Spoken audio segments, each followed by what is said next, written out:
हर साल देश का आम आदमी जब वित्त मंत्री जी की बजट की स्पीच सुनता है तो वो इसलिए नहीं सुनता कि पीएलआई की क्या इन्वेस्टमेंट होगी, कौन सा कॉरिडोर बन रहा है। देश का आम आदमी सैलरीड क्लास इसलिए बजट की स्पीच सुनता है कि उसके अंदर स्लैब में कोई रिवीजन होगा, क्या हमारी स्टैंडर्ड डिडक्शन की जो हमें डिडक्शन मिलती है वो बढ़ेगी। लेकिन इस बार बजट में देश का आम आदमी और खास तौर पे देश का मिडिल क्लास डिसअपॉइंट हुआ।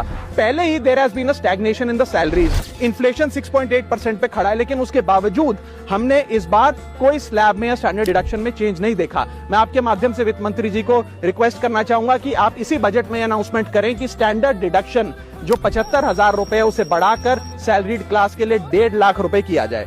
Sir, third problem that was there with the budget is that there was no relief for the middle class. So after a very long time in India's history, the personal income tax collection was more than the corporate income tax collection. यानी कि individuals ने जो income tax भरा वो लगभग 11 लाख करोड़ के आसपास भरा, और कंपनियों ने, कॉर्पोरेट ने जो इनकम टैक्स भरा वो लगभग 9.8 लाख करोड़। यानी कि मैक्सिमम टैक्स आपको इंडिविजुअल्स के इनकम टैक्स से मिल रहा है, मिडिल क्लास वो टैक्स भर रहा है। आज वो दौर आ गया है कि हम मिडिल क्लास को अपलिफ्ट करें, मिडिल क्लास को पैम्पर करें, नहीं तो मिडिल क्लास एक सैंडविच की तरह रिच क्लास और पुअर क्लास में दबता चला जा रहा है। सर, राइजिंग कॉस्ट प्रेशर्स के चलते पिछले वित्तीय वर्ष में मिडिल क्लास ने देखा कि उसके एजुकेशन के खर्चे में 8% की बढ़ोतरी हुई, हेल्थ केयर 9% से महंगा हुआ, रेंट 7% से, फूड 6% से, ट्रांसपोर्ट 5% से।